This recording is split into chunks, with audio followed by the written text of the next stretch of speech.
नमस्कार। आज हम एक ऐसी नई खोज की बात कर रहे हैं जो दुनिया के सबसे आम कैंसर में से एक की स्क्रीनिंग का पूरा तरीका ही बदल सकती है। चलिए इसे समझते हैं। चलिए एक आंकड़े से शुरुआत करते हैं। 2.26 मिलियन। ये सिर्फ 2020 में पूरी दुनिया में रिपोर्ट किए गए ब्रेस्ट कैंसर के नए मामलों की संख्या है। ये एक बहुत बड़ी संख्या है जो हमें सोचने पर मजबूर करती है। ये विशाल संख्या साफ तौर पर बताती है कि हमें एक असरदार स्क्रीनिंग की कितनी जरूरत है, लेकिन जो सबसे आम तरीका है उसमें कुछ बड़ी दिक्कतें हैं। मैमोग्राफी एक बहुत जरूरी टूल है, इसमें कोई शक नहीं, पर इसमें ब्रेस्ट पे दबाव डालना पड़ता है, रेडिएशन का जोखिम होता है और कुछ मामलों में इसकी असरदारिता भी सीमित हो सकती है। और सबसे बड़ी चुनौतियों में से एक है ब्रेस्ट डेंसिटी। होता यह है कि घने ब्रेस्ट टिश्यू मैमोग्राम पर सफेद दिखाई देते हैं और ट्यूमर भी सफेद धब्बों जैसे ही नजर आते हैं। तो ऐसे में ये घने टिश्यू संभावित ट्यूमर को छिपा सकते हैं।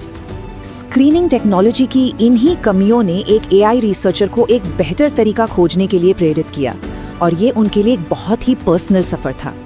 ये कहानी है डॉक्टर गीता मंजुनाथ की। उन्होंने बड़ी बड़ी ग्लोबल टेक कंपनियों में रिसर्च को लीड करने से लेकर अपना खुद का हेल्थ टेक स्टार्टअप शुरू करने तक का सफर तय किया। उनकी जिंदगी में एक बड़ा मोड़ तब आया जब उनके 2 करीबी रिश्तेदारों को ब्रेस्ट कैंसर का पता चला और वो नहीं बच पाए।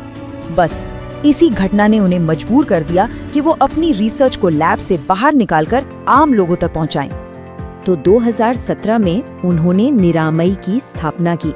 इसका मतलब है मशीन इंटेलिजेंस के साथ नॉन इन्वेजिव रिस्क असेसमेंट। उनका सॉल्यूशन दशकों पुरानी टेक्नोलॉजी थर्मोग्राफी को मॉडर्न आर्टिफिशियल इंटेलिजेंस की पावर के साथ जोड़ता है। इस प्रोसेस का नाम है थर्मलाइटिक्स और ये काफी सिंपल है। एक हाई रेजोल्यूशन थर्मल कैमरा छाती से निकलने वाली गर्मी यानी हीट पैटर्न्स को कैप्चर करता है। फिर एआई एल्गोरिदम इन तस्वीरों को एनालाइज करते हैं ताकि असामान्य मेटाबॉलिक एक्टिविटी के संकेतों का पता चल सके। और यहाँ ये फर्क बिल्कुल साफ दिखता है। बाईं ओर घने ब्रेस्ट टिश्यू के मैमोग्राम में घाव को पहचानना मुश्किल है, लेकिन दाईं ओर थर्मैलिटिक्स का हीट मैप उस असामान्यता को एकदम क्लियरली हाईलाइट कर रहा है। मरीज के अनुभव में भी जमीन आसमान का फर्क है। एक तरफ दबाव और रेडिएशन है, तो दूसरी तरफ एक ऐसा टेस्ट जो पूरी तरह से बिना संपर्क और बिना रेडिएशन के है। लेकिन सवाल यह है कि क्लिनिकल सेटिंग में ये नया तरीका गोल्ड स्टैंडर्ड के मुकाबले कैसा परफॉर्म करता है। चलिए आंकड़ों पर एक नजर डालते हैं। फ्रंटियर्स इन एआई में पब्लिश हुई एक क्लिनिकल स्टडी में पाया गया कि कैंसर का पता लगाने में थर्मैलिटिक्स की कुल संवेदनशीलता 95.24% थी। और सबसे जरूरी बात यह है कि घने ब्रेस्ट टिश्यू वाली महिलाओं के मुश्किल मामलों में स्टडी में इसकी संवेदनशीलता बढ़कर 100% तक पहुंच गई।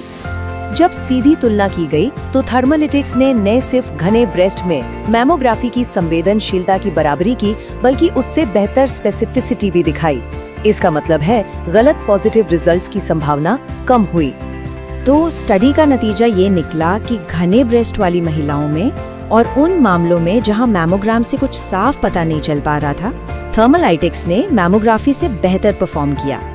इतनी अच्छी एक्यूरेसी और साथ ही इसकी आसान पहुंच, ये दोनों मिलकर इस टेक्नोलॉजी को दुनिया भर में एक बड़ा असर डालने की पोजीशन में ला खड़ा करते हैं।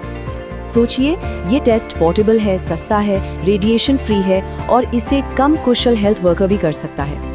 ये सारी चीजें बड़े पैमाने पर स्क्रीनिंग के रास्ते की कई रुकावटों को हटा देती हैं। ये इस बात का एक बेहतरीन उदाहरण है कि कैसे पब्लिक और प्राइवेट सेक्टर के मिले जुले प्रयास हेल्थ केयर जैसे जरूरी क्षेत्रों में इनोवेशन को आगे बढ़ा सकते हैं। तो सवाल ये उठता है कि क्या एआई कैंसर के खिलाफ इस जंग में गर्मी को उम्मीद में बदल सकता है?